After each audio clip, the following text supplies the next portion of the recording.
Should I put Garmadon and Overlord as the Tomura and Redastro, or should I pick someone that makes more sense for Tomura, which would be a random villain minifigure, and Joker for Redastro, even though the only things with Redastro and Joker is the thing. In fact, they kind of look similar, and his first appearance was kind of a reference to Joker's. And it color him like Joker, so it would make sense.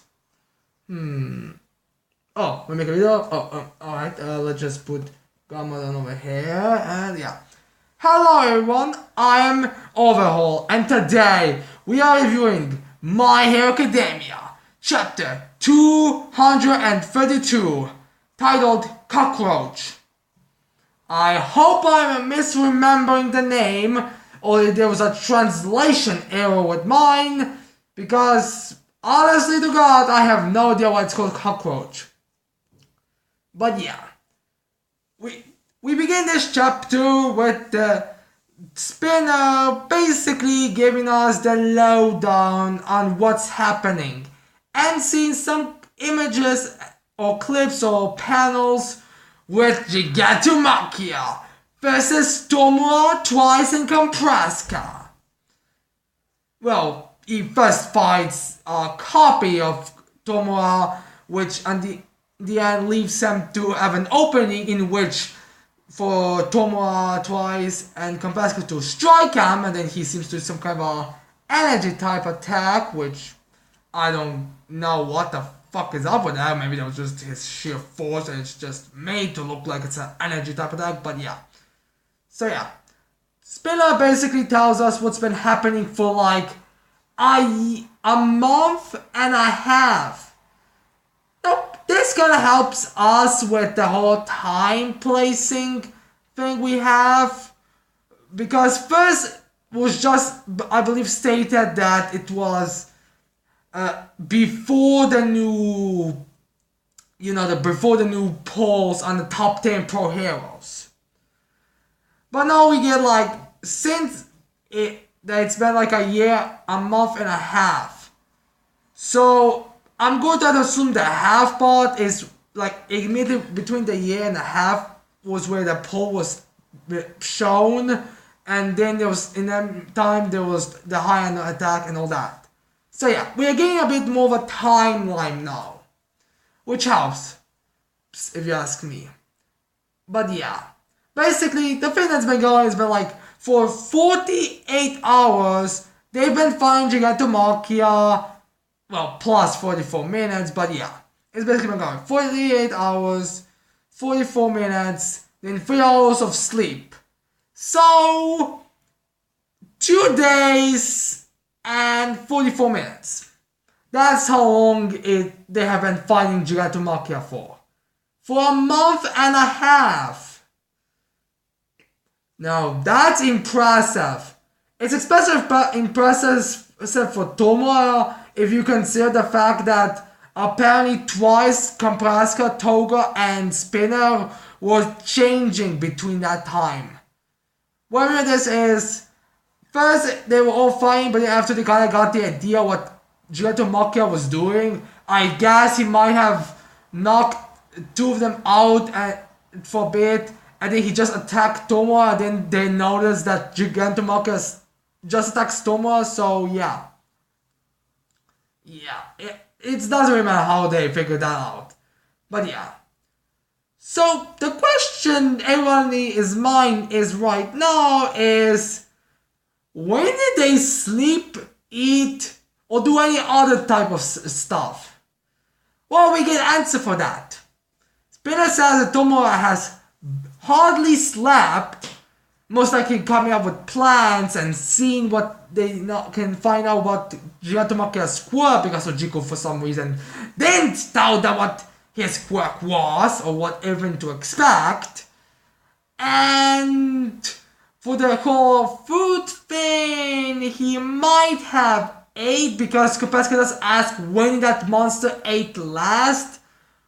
So, and consider the fact they were swapping between, and it's revealed that they did get financial help, which is most likely $300, I would say, because Pierce said it's the bare minimum of the money, and Toga is still somehow able to buy herself some warm clothes, like a coat, which does seem like to be around $150, but I'm not exactly sure. Maybe someone that's more, professional or more aware of how much something costs can tell me, but so far it seems like it's like half. So yeah. Basically it's doing a little bit better, but not by much. In fact, you can say it's not doing any worse, considering the fact that Tomura is only focusing on finding Jigatomakia, and apparently with a smile, in fact, like it's literally stated. Spirit says, and yet, somehow, for like a month and a half of finding Jigatomakia for 2 days straight, a bit more, with only 3 hours of rest, he is still happy and smiling like it's fun. So yeah, Spinner is shocked at this. There's also a little conversation with Spinner and Togo, which is nice we are getting that because so far it's just been Togo and twice and Spinner a bit with Darby, so yeah, it's nice we get some more conversation between the league. In which he's like, didn't you say you joined the league because you love Stain or something? It does feel like there's barely any Stain left in here, so why are you still here? I feel like that might also be type of a question where it's not just like, it's not just you here who is wondering, it's also yourself. It's like he's also asking himself. Let me give you a idea. In Ruby, Volume 5, there was a scene between Lionheart and Raven in which Lionheart was completely honest to himself, saying, I'm a coward. I mean, look at what I've done. I betrayed husband purely because of fear. But Raven tells him, grow up or something. You did what you had to survive, and that's good. And then he's like, who are you trying to hide from the fact you're scared and you want to survive? Because it's kind of the same thing here where he's asking Toga why, but in reality he wants to know why he is still with. Because he only joined because of Stain. Like he said like 2 chapters ago. I only joined because Stain. And now he basically admits, we know what Tomura is doing stuff. I mean, the only reason why Stain or somebody would join would basically be because Tomura has no problems with any other goals, so yeah, why are you still there? And Toga's answer is like, the reason why I'm still in is because I love Stain. I love Daku-kun, or was it Izuku-kun or Midora-kun, I don't know. Uchako-chan and probably Tsuyu-chan as well. Consider the fact she was literally going to start making out with her in the forest training camp arc if Ochako didn't show up. Oh my god, if Togo was saying that, we would definitely get more like that. And yeah. And then Spirit says, well, she definitely has a free spirit. Well, a free spirit. So yeah. And now, Giran Maka has fallen asleep, and yeah, they're basically calming everyone down. And Tomura has a little funny scene where she's like, is Tomura-kun still alive? About earlier she had a little joke comment where he's like saying, the new future king is getting his ass kicked. So yeah, it's basically like that. And then we cut to Tomura where he's like, in that kind of a hunch over stage, he's like smiling, he's like, oh, I've noticed some things around the fight. It's, even though we can't attack him because apparently we said that he has heightened senses, which maybe those heightened senses are the reason why he was like a pet in a previous chapter when it came to the whole radio, where he was like, basically acting like an animal. And apparently he also has a growing ability, which he grows every time.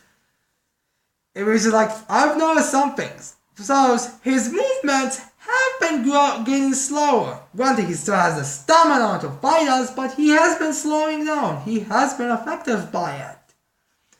So yeah, it's basically like the things. He's still holding up to hope, and it's been said at the best when he says his face is like the face of a child chasing into a dream. Because he knows if he is able to have Giran Tomura at his side, he'll be ever so closer to destroy everything except what his allies want. So yeah. Basically that. Then Twice gets a call from Giran. Yeah. And also there's another funny scene where it comes like from the back of him, and he like pulls it out, and then when Kopaska says, Giran, why doesn't he ever pick it up when I'm calling him? Or anything. And it's like saying, next to it saying, where did you pull that from? Because Twice wears like a super skin tight leather, and it doesn't seem like it has pockets. So where did he pull that from? Well, let's not think about that too much. We all know what he most likely pulled that from. Oh, by the way, yeah. So Twice says yes. After Giran introduced me to a league, he has been kind of looking out for me and all that. He's a very nice guy. And then when he ended, he's like, Giran, you bastard! Why don't you ever respond when Kompaska calls him? Because Kompaska wants to talk to him about the whole thing with robotic arm, which has kind of been destroyed. Yeah, like I think it's literally like it's just this part of his arm is the only thing left. Like there's no hand. Grant could just be smushed hand, but it kind of looks like he doesn't have a hand. Anyways, it's damage. I think he says like there's something called like a damage control payment or something like that. I don't know. But yeah, then Dastro appears. Dastro says some stuff and starts speaking. And then there's that little funny scene where Twice being like, phone? Who's this? You bastard, what you do to Giran? You know that guy he is? So yeah, I think that what the idea with Twice is that he has two personalities and they are basically like contradictions, but why has this person, but is one of them dumber than the other one? I don't know exactly, but yeah. So yeah, the Dash kind of introduces himself. He explains he's fine. He's just can you hear the news? And then Kopaska like snatches the phone and he goes to the news, and it's basically reporting on what has been happening. So apparently, in the last chapter, that panel we got, that thing was actually Giran's scarf and his finger. Now, some people thought maybe, well, at least I thought that was some kind of a quirk from other people, because it's kind of hard to tell what a thing can be because no color. But yeah, to be his scarf and his finger.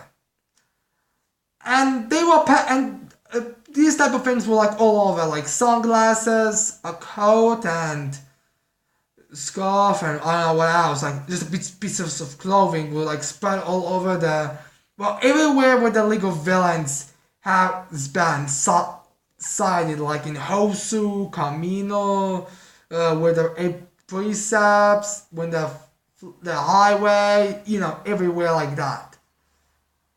Now, I don't believe the police, or if they know police and the heroes know that's kind of connecting to League of Villains, but I don't believe it's ever mentioning a pattern. Like, we don't see them saying, it's also believed that maybe this has something to do with the League of Villains because all these areas are where the League of Villains were at. Or maybe they're not maybe it's just a coincidence, because so far they're like only figured out that it's most likely that all these fingers are possessed by the same person. So yeah. And Dasho is like, he's fine and all that. I'm the leader of the Quirk Liberation Quirk Army. And then Thomas like, liberation? Alright. First thing, release the broker. And then after I'm done with this thing, I'll lend you my ear. Also, Kombaska says is a little bit. You can also include us, you know.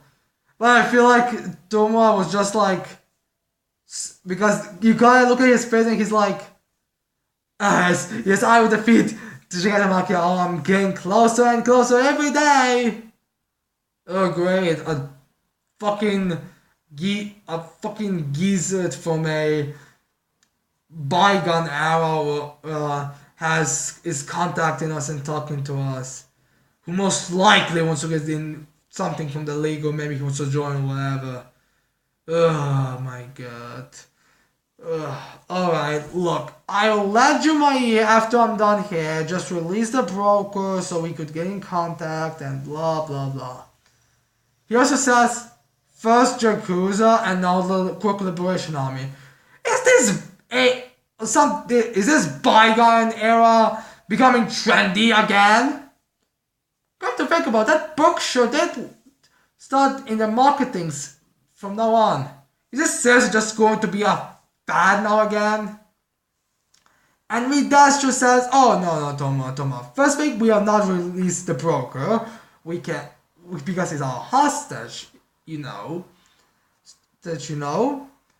And second, we would also start to release this fact. And now let's make one thing clear. We, Quick Liberation Army, have decided to make our upper or reappearance or reperformance or whatever. And we've been in the hiding for a very long time. And you need to amend the Giran for being so honorable. Even while we were ripping his fingers out, he said nothing. He did everything and he took everything punishment just for the sake of business. And we gotta see the shots of twice where he's like, because he does think that Giran is legitimately a good guy, so basically know how far Giran is going for them. It's just, if Twice are we get to see what Twice's expressions were if he said something, he would most likely be extremely emotional. But yeah. Now we get to see a bit of this Liberation Army. We see one of the claw guy who was like, like this on the table in the first time we see them. We don't get his name, but he does say something like we're the soldiers after they find the phone and they get information from that, they fix it or something. I don't know if they were able to find another phone the Giran just forgot to destroy, or if all the deleted information they were able to regain or something. Because they have like an insanely big number of people are working on them. Hell, I believe the exact number was 116,146, I believe, was the amount of soldiers they have. A big number! Which makes me wonder if that's also in case that they are running over a small part of the country, a city, like in Baroque works when in One Piece, in which they had such a big number that they had a little town. I wonder if that's the case, especially since when we get to see a map, there's like one area that's completely filled with the Quick Liberation Army, and that's kind of going to be supporting the end of the chapter.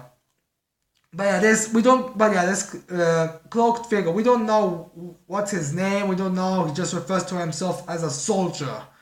I don't know if that means he's like we would go into rankings like, there's Udasho, then there's the other four who are like, let's say ministers or the council members, and there's a general or something, because he was in the table. But yeah, it doesn't matter, we don't get his name.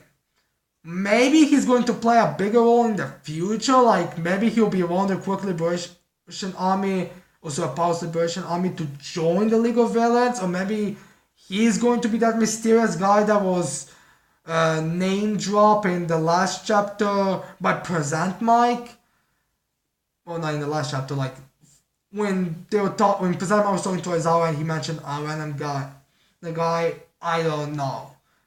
Maybe it is because he's massive, he seems to be more keeping the mission than the other fours. Because we see for the other ones, they're like one guy, the guy who has like his hair completely covering his eyes. He seems to be like some kind of a feels good company president. Then there's another guy who is like party type thing, like he's in charge of parties or something. And he kind of looks like a very, he basically looks like a more professional Aizawa. Like, take Aizawa in a suit, but 10 times more focused and more business type. Then I believe we also get for the woman that is republishing the book, which there's another funny joke when they give her, I believe, the same name as the president of the Shueisha or Shonen Jump. And that's also what they're calling it. Shueisha is what they're calling it in their world. I don't exactly remember all these guys' names because I can easily remember their supervillain's nickname or their full name and not their secret identities. But it's easier for me to say, well, these guys I don't think I can even pronounce right. I might write them down for the next time we see them so I could remember, but for now, I'm just gonna call them Hair, Gentleman Aizawa, and Sexy Bitch. Because that woman sure does look sexy as fuck. Glad that we haven't seen a full view of her, but yeah, she's sexy. I believe these are the only 3 we get. We might get, I may be forgetting someone, but I don't think there's anyone besides these 3. But yeah, then we have Ridasho, who's, I believe we also get his full name, but again, I can't remember it. But yeah, we already know about him and all that. So yeah, he's like, alright, here's what we, so Nigara Mountains, huh? Isn't that kind of far? Well, I don't know exactly what's the name of the mountain, but yeah, they are able to know where they are because they have a control of a satellite, which kind of shows how powerful this group is. In which kind of also confirms that their numbers is actually legitimate. Because Pinner's like, you guys must be bluffing when he heard those numbers. Which is something that I can pretty sure everyone would buy. I mean, 100,000. I mean, just 100,000 is a big number, but even more than 100,000, that's a lot, as you can imagine. And yeah, he says like, alright, you will apply ball with us, and you come to us and we're free your broker, or you don't cooperate with us, or do this for us, and we'll send the information to the heroes, and they will send Endeavor, Hawks, Adshot, Miryu, Crush, and you'll be sold by them in like quickly. Now, I don't know if this kind of confirms that Crush and Miryu were in the top 10 before for the newest list, because I don't believe it was that they capped or they got bumped up in the title. I mean, I do know for the top, I know the top 5 have been All Might, Endeavor, Hawks, Best Genist, and Adshot. We also know Ganoka was number 10 and Ryuka was number 9, which leaves 3 spots open. So Crush, Miyu, and I guess that Gladiator, that samurai hero who's like extremely old, like most likely the oldest hero out there. So I guess that does kind of make sense. Granted, I don't know where they will be placed. I would say Miyu was number 6, Crush was number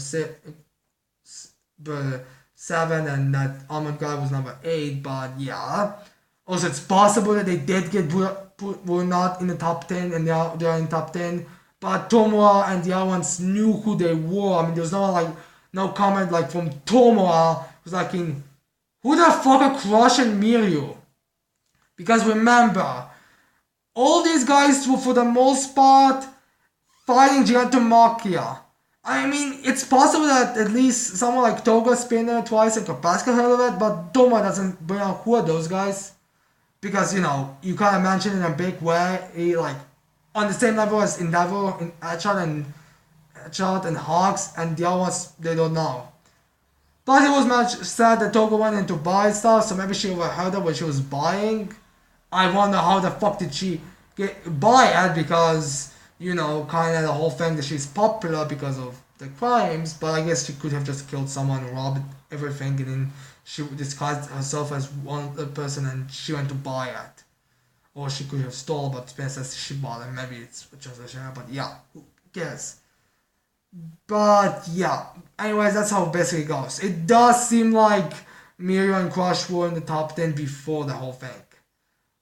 It's just, I don't believe it was stated in the previous chapter, so I guess it's nice to know that Mirio and Crush were like most likely in the top 10 before the newer one. So yeah. Yeah. So that's, I know he's like, you either come and show yourselves and you fall by our hands so we can get more popular, because you've gotten quite popular, and well, guess what, the World of Dashers be popular, not you guys. So you fall by our hands, which prompts us out, because it was stated by Kompraska that using quirks like you want, that's not entirely what against us, or doesn't exactly say, oh, we want everything we want to have quirks. This is a way to fight you because you're a presenter. No, because it's like, we kind of want that, we kind of doing at the same thing. Toga said to him, now they're trying to use us to get the limelight, like the Yakuza. In which Yakuza want to have you partner up to show that they're equal to the League of Villains. Well, even greater, because they were going to work on the overhaul, but yeah. Well, these guys just want to use them like a stepping stool. Like, it's not saying exactly what the plan is and how. I don't even know if they have a mission they were going for. How the only thing they say is get to this city and and as soon as possible, I will talk later. Or not even talk later. Just get to this city, or we send the heroes. You either fall by our hands or you fall by the pro heroes. So yeah. And we get the final shot, which is basically they're saying a declaration of war. So yeah. Now the whole city thing, like I said, it's possible that city they are going to is that part of the Japan in which is like apparently completely filled with their soldiers, because they're like dots all over, and that spot has like completely full, and maybe that city is like completely run by the Quick Liberation Army. Like, maybe they are citizens, but those citizens know, or maybe they don't even know. Like I said, it's possible it's like kind of the Baroque works, but we don't know exactly. So what could the League of Villains be doing right now? Because right now they have every odds against them. Ujiko is not going to help them too much. Darby is not with them. And if they call Jiko someone, well, now they have secret information calling, so I guess they could call Jiko and Darby. But he might even not send Nomus to help him, and they can't. And well, actually, if you think about it, they could the plan could be now to just follow them up, like maybe attack a bank or something, and then the Quick Liberation Army shows up, and then they would use Ujiko to teleport. But then again, he said he will release Giran after you meet them, but it's possible that he will release Giran after they are captured. They're in a hard place to say specifically what to do right now. Plus, you have the whole deal with Giran Tomura. So maybe Tomura is going to make a plan that's going to be like, these guys want something? Well, here's what we gotta be doing. Alright, twice or Compasco, someone like that. You wait here for Gigantomachia to wake up, and then after you lead him to the city, and then you start chaos. And then Gigantomachia starts chaos in the city, and then we'll like fight back or something. It's important to remember that so far as we know, the League of Villains comprises of Tomura, Spinner, Compasca twice, Toga, Dobby, Ujiku, which may or may not be completely 100%. He said he's not going full backing, and he's most likely just, giving them financial help, and he's not most likely not going to help them that much. And how even Dobby, he may not even send Dobby to them. We don't know what Dobby is. Hawks, who, honest to God, could possibly use that to his advantage.